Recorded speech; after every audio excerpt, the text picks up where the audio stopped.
찬송가 440장, 찬송가 440장입니다. 어디든지 예수 나를 이끌면 찬송가 440장 찬송하시면서 6월 1일 목요일 새벽 예배 시작하도록 하겠습니다. 찬송가 440장입니다. 어디든지 예수 나를 이끌면 어디든지 예수 함께 가려네. 예수 함께 아니 가면 겁나없고 예수님과 동행하면 겁없네. 어디를 가든지 겁낼 것 없네. 어디든지 예수 함께 가려네. 세상 친구 모두 나를 떠나도 주와 동행하면 외로움 없겠네. 가는 길이 위태하고 험해도 어디든지 예수 함께 가려네. 어디를 가든지 겁낼 것 없네.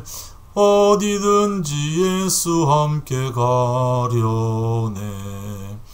어두운 그늘 나를 에워쌀 때에 주가 함께 계심 믿고 자려네.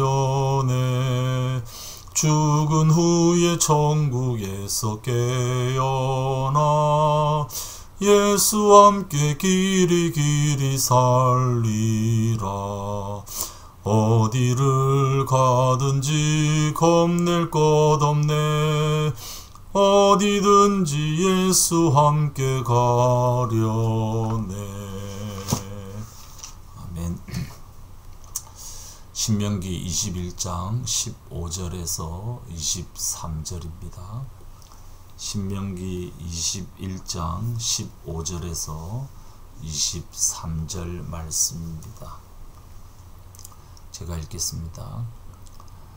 어떤 사람에게 두 아내가 있는데 한 사람은 사랑을 받고 다른 한 사람은 사랑을 받지 못하다가 사랑받는 아내와 사랑받지 못하는 아내가 다 같이 아들을 낳았는데 맏아들이 사랑받지 못하는 아내의 아들일 경우에 남편이 자기의 재산을 아들에게 물려주는 날에 사랑받지 못하는 아내에게서 난 맏아들을 제쳐놓고 사랑받는 아내의 아들에게 장자권을 줄 수는 없습니다.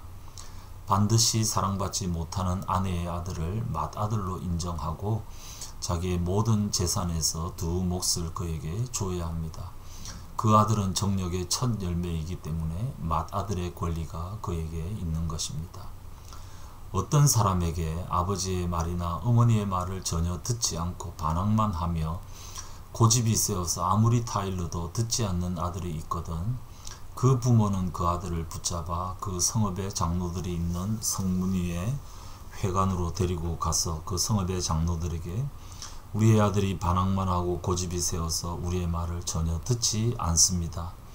방탕한 데다가 술만 마십니다 하고 호소하십시오. 그러면 그 성읍의 모든 사람이 그를 돌로 쳐서 죽일 것입니다. 이렇게 하여서 당신들 가운데서 악을 뿌리 뽑아야 합니다. 그래야만 온 이스라엘이 그 일을 듣고 두려워할 것입니다. 죽을 죄를 지어서 처형된 사람의 죽음은 나무에 매달아 두어야 합니다. 그러나 당신들은 그 죽음을 나무에 매달아 둔 채로 밤을 지내지 말고 그날로 묻으십시오. 나무에 달린 사람은 하나님께 저주를 받은 사람이기 때문입니다. 당신들은 당신들의 하나님이 당신들에게 유산으로 준 땅을 더럽혀서는 안 됩니다. 전쟁에 대한 여러 규정들을 알려주고 난 다음에 이제 여러가지 기타 규정들을 알려주고 있습니다. 15절부터 17절은 상속권에 대한 규정입니다. 맏아들의 상속권에 대한 규정입니다. 이 규정을 딱 보고 있으면 야곱의 12아들 생각이 납니다. 루벤 같은 야곱이 레아와 라헬 가운데 라헬을 사랑하고 레아를 사랑하지 않았습니다. 별로. 그럼에도 불구하고 사랑받지 못한 레아에게서 난 아들이 맏아들이면 그에게 장자권을 주어야 한다. 그리고 그 재산 가운데 장자에게 두 몫을, 두 배로 줘야 된다. 나머지 아들들에게도 재산을 나누지만, 상속을 하지만 특별히 맏아들에게 두 배를 주어야 한다.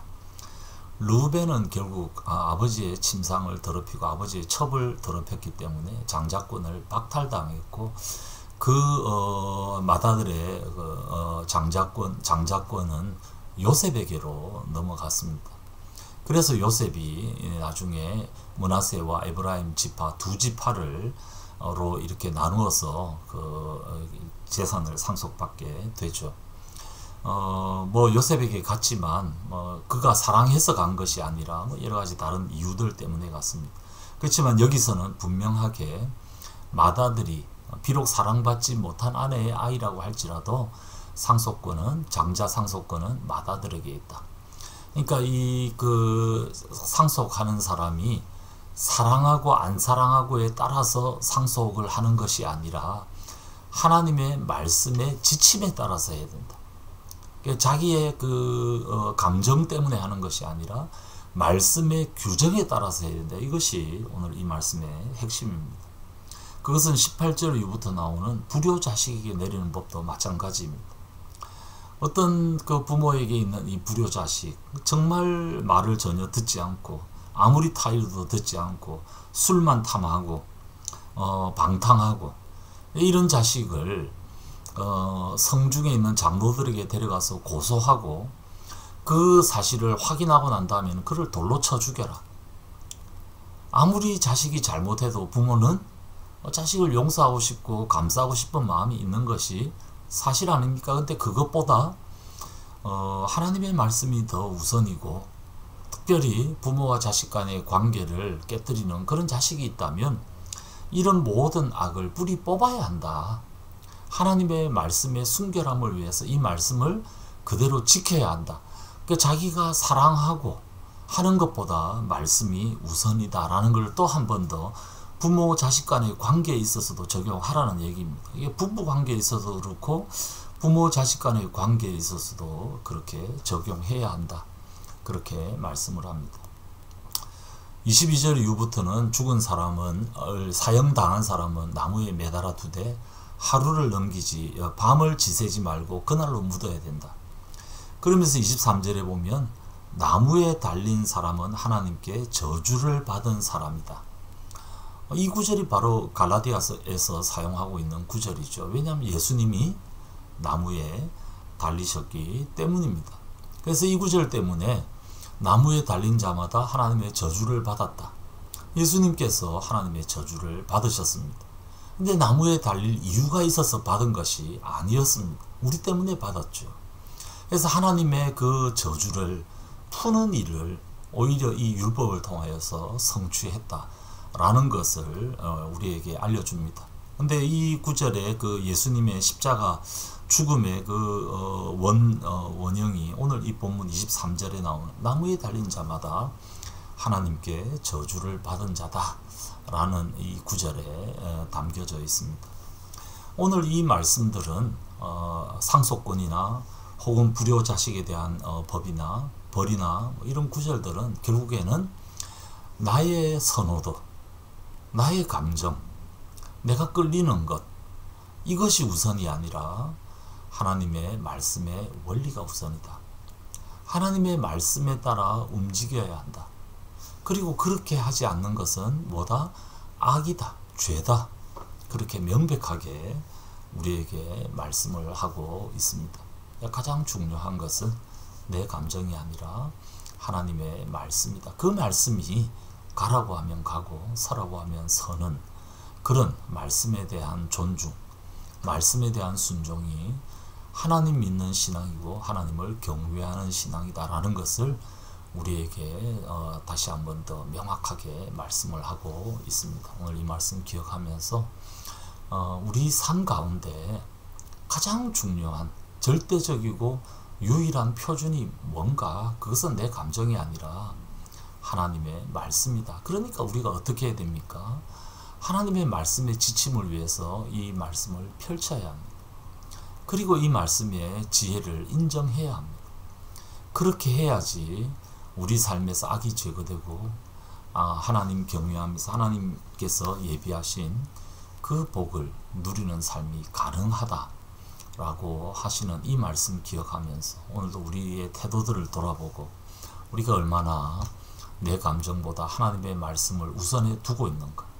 혹시 하나님의 말씀이 아무리 이렇게 말해도 내가 끌리는 대로 내가 산다 그렇게 하고 완악한 태도를 가지고 있지 않은지 우리의 모습을 돌아보면서 하나님의 말씀이 나의 삶에서 다시 한번 권위가 회복되는 그런 오늘 하루가 될 수 있도록 말씀에 대한 우리의 태도들을 다시 한번 점검해보는 그런 하루 삶을 그런 묵상이 잘 되는 오늘 하루 되시기를 주님의 이름으로 축복합니다. 같이 기도하겠습니다.